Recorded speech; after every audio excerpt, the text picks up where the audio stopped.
नमाजें भी जाए हो जाएगी उन लोगों की जिन्होंने अपनी बीवियों पे जुल्म किया। मेरे आका अलैहिस्सलातु व तस्लीम फरमाते हैं पहाड़ों जैसे आमाल लाएंगे लेकिन बीवी को गाली दी होगी, उस गाली की वजह से अल्लाह उनके अमाल को जाय कर देगा। सिर्फ माँ बाप को सताने पर अमल जाय नहीं होते, बीवी पे जुल्म से भी अमल जाय होते। आज तो बीवियों को नौजवान छोकरे सीरियल और फिल्म देखने की वजह से क्या समझ रहे, यूज करो छोड़ो।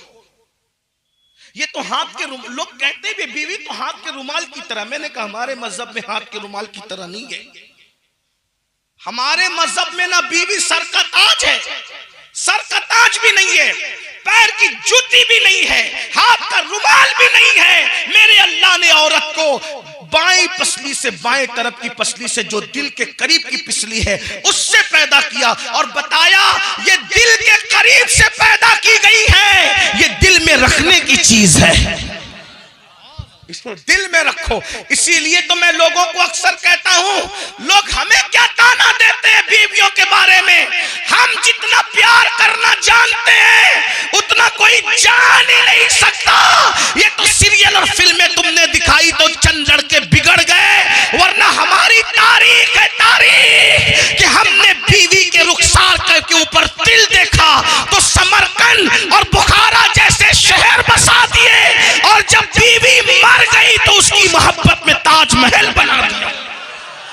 ये सिर्फ हमारी तारीख है, ये सिर्फ हमारी तारीख, कोई नहीं पेश कर सकता। ये तारीख ये सिर्फ हमारी तारीख है। या और बहुत सी बातें मजनू हम में है, मजनू हम में है, लैला हम में है। ये दास्तान मोहब्बत की अनमिट नुकुश कभी मिट सकते हैं? नहीं मिट सकते। दास्तान इब्राहिम और हाजरा हम में है, दास्तान इब्राहिम और सारा हम में है।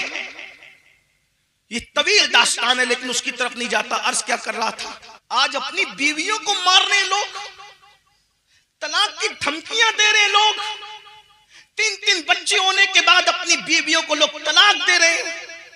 जालिमों, किसी का हुस्न किसी की जवानी से मुकम्मल लुत्फ अंदोज होने के बाद 3-3, 4-4 बच्चों के बाद जब किसी औरत को तलाक दोगे तो सोचो उसकी रातें कितनी सिसकियों के साथ निकलेगी, किस कदर करवटें बदल कर वो रातें गुजारेगी। याद रखना और अच्छी तरह ये जुमला याद रखना, सैयदुस सादात मौलाए कायनात सैयदना अली मुर्तजा करमल्लाहु ताला वजहुल करीम ने फरमाया, अल्लाह काफिरों को तो मोहलत दे देता है लेकिन अल्लाह जालिमों को मोहलत नहीं देता। जुल्म मत करो। आज कौम की बेटियां तलाक पाती हैं तो तलाक पाने के बाद उनको कौन मुंह लगाएगा, उनसे कौन रिश्ता करेगा, उनसे कौन निकाह करेगा। मेरे भाइयों 30-30, 35-35 साल की बच्चियां जब कुंवारी बगैर रिश्ते के घरों में बैठी हुई है तो ये तलाकशुदा औरतों को कौन अपने साथ रखेगा। अल्लाह अकबर। और उस बाप के दिल से पूछ जिसकी बेटी तलाक पा करके बाप के घर आती है, उसके लिए कितना पहाड़ वाला गम होता है। अल्लाह अकबर। अंदाजा तो फरमाए ये तलाक की नहूसत उम्मत मुस्लिमा में जड़ पकड़ती जा रही है। बिला वजह तलाक, घर से इजाजत के बगैर निकली तो तलाक, सालन में नमक ज्यादा हो गया तो तलाक, इस पर तलाक। मेरे भाइयों सुन लो, किसी पे जुल्म मत करो। हदीस पाक का मफहूम है, अगर तुमने किसी चिड़िया पे भी जुल्म किया होगा तो क़यामत के दिन तुम्हारे आमाल अकारत कर दिए जाएंगे। जब चिड़िया पे किया जाने वाला जुल्म इंसान को जहन्नम तक ले जाता है तो जिसने जुल्म किया होगा अपनी बीवियों पर, आज सबसे ज्यादा मजलूम तबका अगर मुस्लिम माशरे में कोई है तो उसको औरत कहते हैं। औरत खाना भी बनाए, औरत पानी भी भरे, औरतें कपड़े भी धुले, औरतें बच्चों को भी संभाले, औरतें घर का सारा काम काज करे।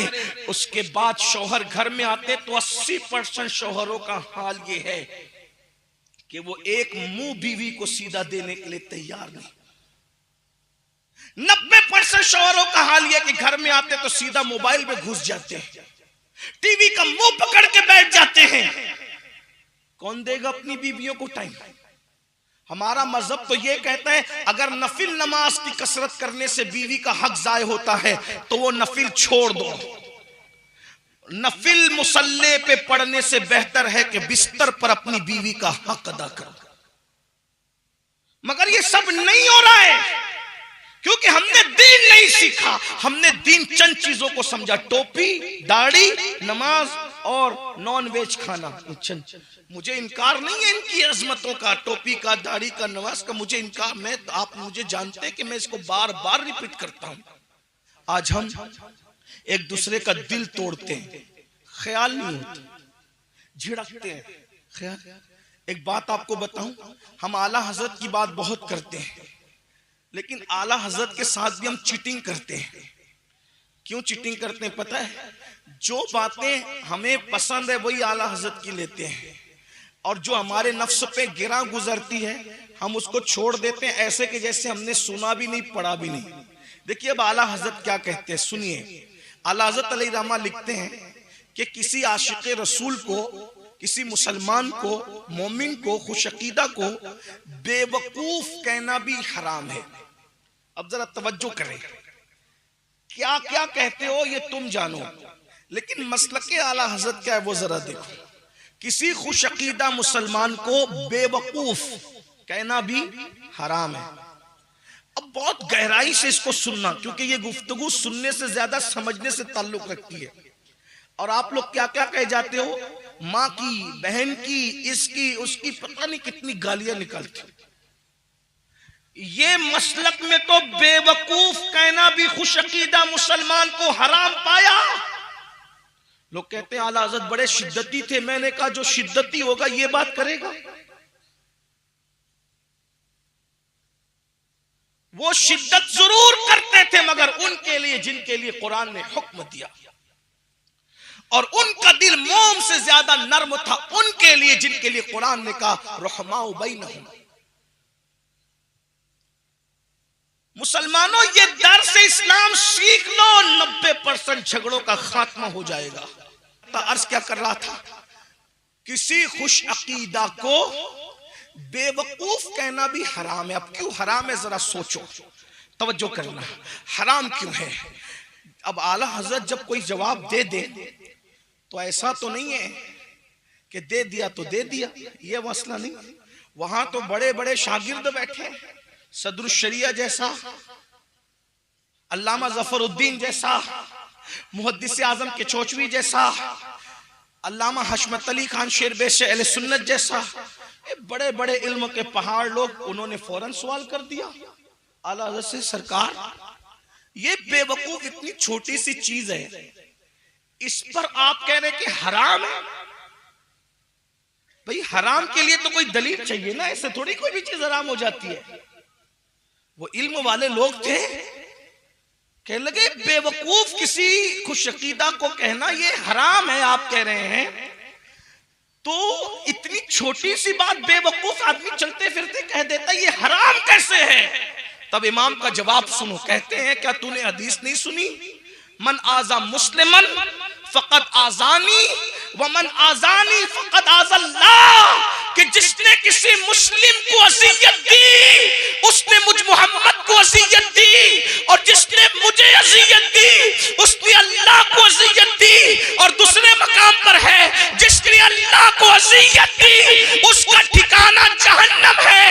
अरे जब तू किसी मोमिन को, मुसलमान को, सही अकीदा को बेवकूफ कहेगा तो उसका दिल दुखेगा। अरे उसका ही दिल नहीं दुखेगा, बल्कि मदीने वाले मुस्तफा का दिल गुंबदे खजरा में दुखेगा। तो बताओ वो आशिक कैसा जो गुंबदे खजरा में नबी का दिल दुखाए? बताओ, जब किसी को बेवकूफ कहने से भी गुंबदे खजरा में नबी का दिल दुखता है, उसका दिल दुखने की वजह से जब बीवी को मारते होंगे तो हुजूर का दिल कितना दुखता होगा। जब खुद की पैदा की हुई बच्ची को माँ बहन की गालियां देते होंगे, हुजूर का दिल कितना दुखता होगा। और बढ़ के कहूं, सगे भाई पर जब तुम केस करते होंगे कचहरियों में, तो रसूलुल्लाह का दिल कितना दुखता होगा। हाँ हाँ, जब खुद के भाइयों की बैठकर तुम गीबत करते होंगे, रसूलुल्लाह का दिल कितना दुखता होगा। मेरे भाई, सिर्फ नात शरीफ में 10-10 की नोट लुटाकर निजात नहीं हो जानी है। अल्लाह अकबर, याद रखना, सिर्फ नातों पर सुभान अल्लाह कहकर बख्शिश नहीं हो जानी है। हजरत अमीर खुसरो ने कहा था, बहुत कठिन है डगर पनघट की, आसान नहीं है ये। अल्लाह अकबर, ये शहादत गए उल्फत में कदम रखना है। लोग आसान समझते हैं मुसलमान होना। बोलो, दिल दुखा रहे हो कि नहीं दिल दुखा रहे हो? इन लोगों को मत देखो, ये पब्लिक है, पब्लिक, इनको कुछ आता नहीं आता, लेकिन इनका दिल दुखाते हुए हुजूर की उम्मती आका फरमाते हैं, मेरे मुसलमान का दिल तूने दुखाया, गोया तूने मुझ मोहम्मद का दिल दुखाया। हम तो लोगों को हकीर जान रहे हैं, डांट रहे, पीट रहे, हमारे लिए सब कुछ पैसा है, पैसा। सिर्फ आज इज्जत पैसे वालों की हो रही है। ओ फिरौनी सोच रखने वालों, पैसों के बंदे बनने वालों, चंदों के बंदे बनने वालों, मालो दौलत के बंदे बनने वालों, सुन लो, अल्लाह के बंदे बनो। मेरे नबी इंसानों का क्या प्यार करते, पागल भी आ जाए तो हुजूर ने कभी उसको नजरअंदाज नहीं किया, कोई गरीब भी आ जाए तो नजरअंदाज नहीं। इंसानियत सीखो, पहचान वाला हो या ना हो। मुझे बहुत अच्छी बात याद आई, एक बात आपको बताऊं। मेरा एक उस्ताद है, सूफी है, अक्सर कब्रिस्तान में ज्यादातर उसका वक्त, कई मेरे उस्ताद है, उस्ताद के पास बैठा था, उसने कहा, सैयद ये बता अखलाक क्या है? मैंने कहा आप बताएं। बोले तुझे सब मालूम है, लेकिन एक मैं बताता हूं, तवज्जो करना। का बेटा, अखलाक की शक्लों में से एक शक्ल ये भी है कि तू एयरपोर्ट पे सफर करता है, मस्जिद में भी जाता है, रेलवे में भी सफर करता है। अगर तू एयरपोर्ट की टॉयलेट के अंदर अपनी हाजत पूरी करने चला जाए, या रेलवे स्टेशन या ट्रेन में या मस्जिद में अपनी हाजत पूरी करने के लिए टॉयलेट में जाए, और तुझे पता चले कि कोई बंदा खड़ा हुआ है, तवज्जो करना, बहुत नाजुक बात कर रहा हूं, कोई बंदा बाहर खड़ा हुआ है, तू उसको पहचानता है? मैंने कहा नहीं पहचानता। तो कहा बेटा, ये भी अखलाक में से है कि उस बाहर खड़े को तू नहीं पहचानता तो उसकी तकलीफ का ख्याल करके देर तक मत बैठ, जल्दी से उठकर बाहर निकल जा, कि वो खड़े रहने वाला कुछ भी होगा मगर इंसान तो होगा। एक इंसान को भूख लगती है तो वो बर्दाश्त कर सकता है, लेकिन जब पेशाब और उसको बड़ी हाजत होती है तो उसको इतनी तकलीफ होती है। सिर्फ बेटा उसकी तकलीफ की खातिर तू जल्दी निकल जा। अगर तूने ये काम अल्लाह के लिए किया कि मैंने अल्लाह के एक बंदे के लिए उसकी तकलीफ की खातिर मैं जल्दी से निकल गया, का इंशाअल्लाह यही तेरा अमल तेरी मगफिरत और बख्शिश का सबब हो सकता है। आप गौर करें, लोगों की, बुजुर्गों की, सूफिया की सोच क्या है। आइए एक बात यहां याद आई तो अर्ज करूं, आज हम लोग, टाइम तो मेरा पूरा हो गया, लेकिन आखिरी बात सुनने, क्योंकि 2 बजे का टाइम था, 2:15 हो गए, ये भी मुश्किल है। लोग जो टाइम दे उससे ज्यादा बयान करके लोगों को सताना, ये भी अखलाक के खिलाफ। हाँ, ये भी। लेकिन बात अगर इजाजत दे तो आखिरी बात पढ़ देता हूं, टाइम ज्यादा हुआ इसलिए मैं अपनी बात पूरी, अब तो आखिरी बात सुन। आजकल हम लोग सोचते रहे सब चलता है मौलाना, सब चलता है, सब चलता है, सब चलता है, सब चलते है, चलते चलते में खुद ही चल गए, दिमाग भी चल गया अपना। देखो सोच बुजुर्गों की। एक मर्तबा ऐसा हुआ कि इमाम हसन अल बसरी, ध्यान से सुना, इमाम हसन अल बसरी सफर में है। हालत सफर में इमाम हसन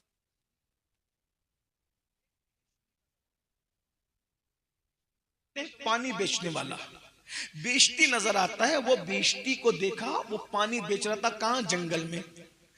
और वो कहता जाता था, लोगों मेरा पानी खरीद लो, लोगों मेरा पानी खरीद लो, क्योंकि सुबह से किसी ने खरीदा, अगर तुम लोग पानी नहीं खरीदोगे तो मेरे बच्चे भूखे रह जाएंगे, मैं क्या ले जाऊंगा अपने बच्चों के लिए। फौरन इमाम हसन बसरी ने सिक्के निकाले, उस बेइज्जती को दिया, और देने के बाद इमाम हसन बसरी ने उससे पानी खरीदा, और पानी खरीद कर बैठ गए और पानी पीने लगे। आप जानते हैं ना कि शाह के साथ जो शाह के मुसाहिब होते हैं वो बड़े खतरनाक होते हैं। यानी उसको अपनी जबान में कहूं, इंडिया की जबान में, कि चाय से ज्यादा केतलियां गर्म होती है। अगर ये केतलियां ठंडी हो जाए ना तो चाय तो फिर चाय ही है।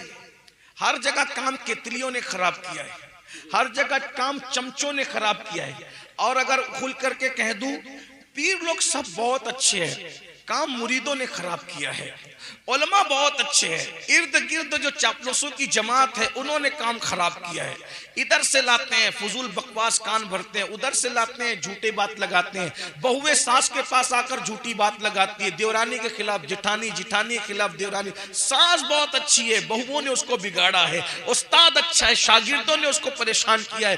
पीर बहुत अच्छे लोग हैं, मुरीदों ने सता करके जो है इख्तिलाफ की जो है अल्लाह अकबर बड़ी बड़ी खंदकें खोदी है। आइए जरा, अगर हम अपने मुरीद की सुनने की बजाय, जुमले पे गौर करना, अगर हम अपने मुरीद की सुनने की बजाय अपनी मुराद की सुनने लगे, वाह वाह वाह वाह वाह वाह, वो मुरीद है, अल्लाह मुराद है ना। हमारी मुराद कौन है? अल्लाह है। तो हम मुरीदों की सुनने लगे, मुराद की सुनना बंद कर दिया, इसलिए हम नामुराद हो गए। अगर वाकई बामुराद होना चाहते हो तो उस अल्लाह की सुनो जो हमारी मुराद है, और हमारी ही नहीं सारे नबियों की मुराद है, सारे वलियों की मुराद है, सारे सहाबा की मुराद है। अल्लाह की सुनो, उसके महबूब की सुनो, उसका महबूब भी हमारी मुराद है। अरे मुराद ही नहीं, मेरा इमाम तो कहता है कि हमारा नबी जाने मुराद है। वाह वाह वाह, सुभान अल्लाह सुभान अल्लाह सुभान अल्लाह। जाने मुराद काने तमन्ना कहूं तुझे, वो मुराद नहीं, मुरादों की जान है। और आपसे भी कहता हूं, अगर यहां औरतें बैठी है, सास को बहुओं की सुनने की बजाय जाने मुराद की सुनना चाहिए। बेशक, सुभान अल्लाह। देवरानी को जिठाने के बहकावे में आने की बजाय जाने मुराद पे तवज्जो करना। जो इधर की चुगली उधर, उधर की चुगली उधर लगा करके इख्तिलाफात पैदा करते, क़यामत के दिन वो भेड़िए की शक्ल में जहन्नम में जाएंगे। अगर चुगली पर कंट्रोल हो गया, गीबत पे कंट्रोल हो गया, हसद पे कंट्रोल हो गया, तो दुनिया में 90% झगड़े खत्म हो जाएंगे। और याद रखना, किसी की सुनो मत, अल्लाह की सुनो, उसके महबूब की सुनो। बहरहाल बिश्ती कह रहा था मेरा पानी खरीदो, सुबह से किसी ने खरीदा नहीं है। अगर पानी नहीं खरीदोगे तो मैं घर क्या ले जाऊंगा? हजरत हसन बसरी जो मौला अली के मुरीद भी है, खलीफा भी है, पानी लिया, बैठ के पीने लगे। किसी करीब खड़े हुए शख्स ने कहा, सरकार सरकार। आपने उसकी तरफ देखा, आपका रोजा है ना हजरत, इस बेचते के चक्कर में आपने रोजा तोड़ दिया। इमाम हसन अल बसरी ने उसकी तरफ देख के मुस्कुराया और इरशाद फरमाया, बेटा नफिल रोजा था, आज तोड़ दिया, इंशाअल्लाह कल उसकी कज़ा कर लेंगे। भाई रोजा तोड़ा है ना तो उसकी कज़ा कर लेंगे, लेकिन अगर इस मेरे भाई का दिल टूट जाता तो दिल तोड़ने की कज़ा मैं कब करता? रोजा तोड़ने की तो कज़ा हो गई, दिल टूटने की कज़ा कब करता? दिल की बात आई है तो एक बात मुझे याद आई, जब आला हजरत अलैहिर्रहमत, बोल दूं ना, बोलूंगी नहीं, मैं दूसरे तीसरे निकाह को नाजायज और हराम नहीं समझता, ना कहता, बल्कि मैंने तो तकरीर की है, लेकिन दिल की बात आई तो मुझे एक बात याद है। आला हजरत जब दूसरे सफर हज पे गए, पहले सफर हज पे गए वालिदैन के साथ, दूसरे सफर हज पे गए तो बीवी को भी साथ ले गए। बीवी साथ में थी, छोटे भाई साथ में थे, उज्जतुल इस्लाम भी जवान हो गए थे, वो भी साथ में थे। उसी में अद्दौलतुल मक्किया लिखी थी। तो मक्के और मदीने मुनव्वरा के उलमा उनसे इतना मुतासिर हुए कि मक्के के एक बहुत बड़े आलिम ने आला हजरत से कहा, मौलाना आपसे प्यार इतना हो गया यार कि दिल नहीं चाहता कि अब आपको जाने दें, लेकिन हिंदुस्तान में आपकी जिम्मेदारियां हैं, वो आप तो जाओगे, तो हम चाहते हैं कि कोई ऐसा काम हो जाए जिससे जाने के बाद भी अपना ताल्लुक बना रहे। तो हम चाहते हैं कि तुमसे रिश्तेदारी कायम कर लें, तुमसे रिश्ता बन जाए। ये जो मोहब्बतों के ज़बानी रिश्ते हैं, ये दिल के रिश्तों में तब्दील हो जाएं, खून के रिश्तों में तब्दील हो जाएं, हकीकी रिश्तों में तब्दील हो जाएं। तो उन्होंने क्या कहा कि मेरे घर में एक बेटी है, मैं अपनी बेटी का निकाह मौलाना तुझसे करना चाहता हूँ, ताकि तू दामाद हो जाए, मक्का का हमारा दामाद हो जाए, और मोहब्बत का तकाजा ये है। आला हज़रत ने जवाब क्या दिया, जरा सुन लें, वो जवाब सुन लें। फरमाते हैं, बिल्कुल ये तो अच्छी बात है, जायज भी है, कोई नाजायज नहीं। लेकिन इस सफर में रसूलुल्लाह की कनीज को साथ लाया हूं। यहाँ कनीज से मुराद उनकी बीवी है। का रसूलुल्लाह की कनीज को साथ लाया हूं और सफरे हज में, सफरे मदीना में अगर दूसरा निकाह करूंगा तो मेरी बीवी का दिल टूट जाएगा, और उसका दिल टूटेगा तो कहीं रसूलुल्लाह के दिल को तकलीफ ना पहुंच जाए, इसलिए दूसरा निकाह मक्के के आलिम की बेटी के साथ भी करना नहीं चाहता। इस वजाहत के साथ कि मैं दूसरे तीसरे निकाह को नाजायज और हराम नहीं कह रहा हूं, मेरी इस पे तकरीरें हैं, लेकिन सोच देखें। अब मैं यहां एक बात रखता हूं और एंड करता हूं बात। जब आला हजरत बीवी के दिल के ख्याल से कि उसका दिल टूटेगा तो कहीं हुजूर का दिल न दुख जाए, बीवी के दिल के ख्याल से दूसरी शादी नहीं कर रहे हैं, तो अब मसलके आला हजरत का नारा लगाने वाले मेरे जवानों, जब बीवी की मौजूदगी में दूसरी शादी इस डर से कि कहीं दिल न टूट जाए, जिसको बीवी के दिल का इतना ख्याल हो, तो हम लोग किस मसलक पर और किस फिक्र पर है? बीवी के होते हुए गली में किसी लड़की से हराम ताल्लुक, मोहल्ले में किसी भाभी से हराम ताल्लुक, किसी को तकना, किसी को देखना, किसी को उचकना, और अब तो जालिम यहां तक पहुंचे कि जिना तक हो रहे हैं। शादीशुदा औरतों से भी जिना हो रहा है। पार्कों में इसलिए जाया जा रहा है कि जिना करें, इल्ला माशाल्लाह पिकनिक पर इसलिए जा रहे हैं कि जिना करें। जरा सोचिए तो सही, कहां वो फिक्र कि एक हलाल काम छोड़ दिया कि बीवी का दिल ना दुखे, और हम हराम में मुब्तला हैं, और फिर हमारी जन्नत इतनी यकीनी और कंफर्म है, ये कहते हैं हम जन्नत में नहीं जाएंगे तो कौन जाएगा? तो दर से इंसानियत सीखो। अल्लाह के रसूल अलैहिस्सलाम सबसे पहले इंसानियत का दर्स देने के लिए तशरीफ लाए थे। बुजुर्गों ने रोजे तोड़ दिए। भाइयों रोजे सोचिए तो सही, किसी का दिल ना टूटे रोजे तो, और हम रोज दिल तोड़ रहे हैं। घर में आग लगी है, बच्चे हमसे नाराज है, बच्चे दबक जाते हैं घर में, अब्बा आने वाले। ये जालिमों की निशानी है। और लोग फक्र से कहते हैं मैं घर जाता हूं तो पूरा घर दबक जाता है। ओ फिरौनी सोच रखने वाले, ये जालिमों की निशानी है। घर वाले दबकना नहीं चाहिए, बल्कि फूल की तरह खिल जाना चाहिए।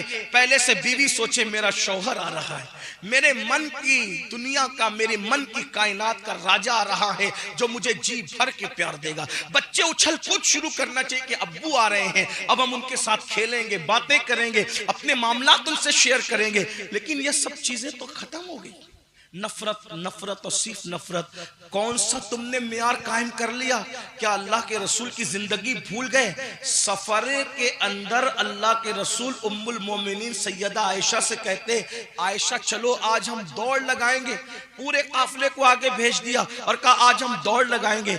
वो रसूल जिब्रील जिसके पीछे थक कर रह जाएं, वो रसूल सिर्फ अपनी बीवी का दिल खुश करने के लिए दौड़ लगाते हैं और दौड़ में पीछे रह जाते हैं और उनको आगे कर देते हैं ताकि उनका दिल खुश हो जाए। सुभान अल्लाह। हम ये दर्स भूल गए, दर्स हम फरामोश कर गए। इस सुन्नी इज्तिमा का मकसद ये है, इंसानियत का दर्स सीखो।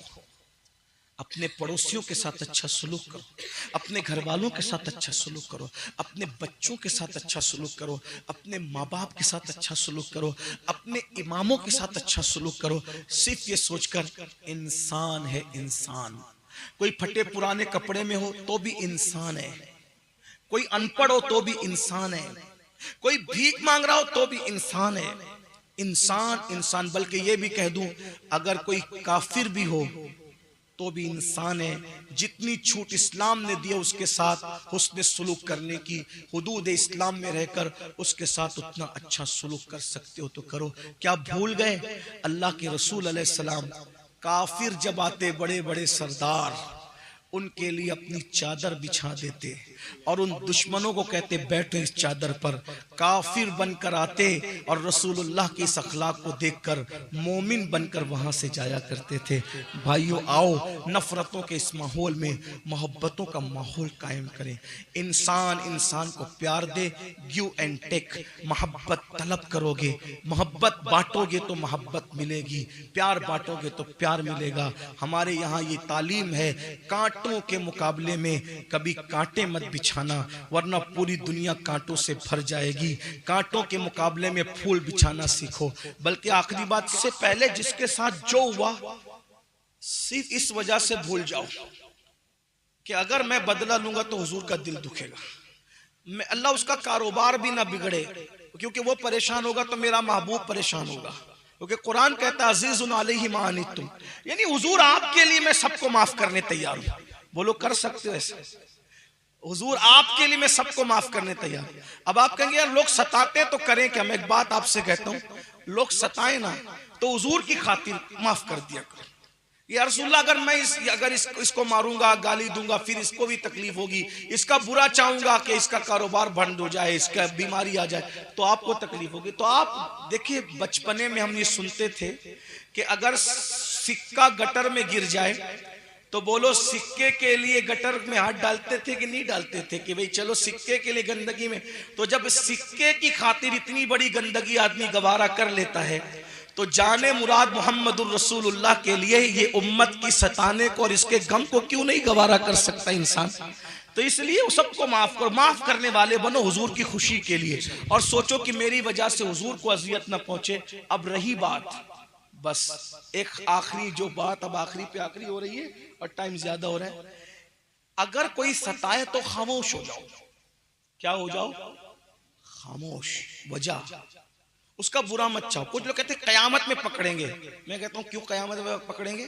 कयामत में अल्लाह रसूल का दीदार करेंगे कि उसके पीछे घूमेंगे। छोड़ यार, जिसे दुनिया में नहीं देखना उसे कयामत में क्या पकड़? छोड़ दो, अल्लाह उसको भी माफ करे, मुझे भी माफ करे।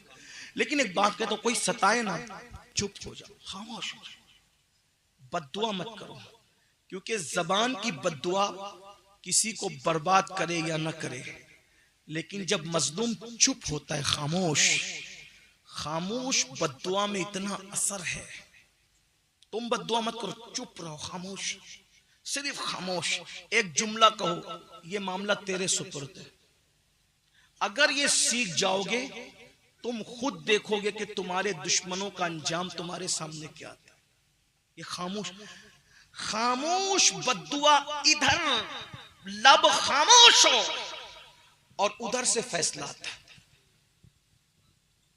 मुसीबतों में खामोश रहना सीखो, किसी पे जुल्म मत करो, और कोई जुल्म करे चुप रहना सीख जाओ। ये खामोश बद्दुआ का असर था जिसने हलाकू को हलाक किया था। हलाकू को बादशाहों की तलवार हलाक न कर सकी, खामोश बद्दुआ ने हलाक किया था। जानते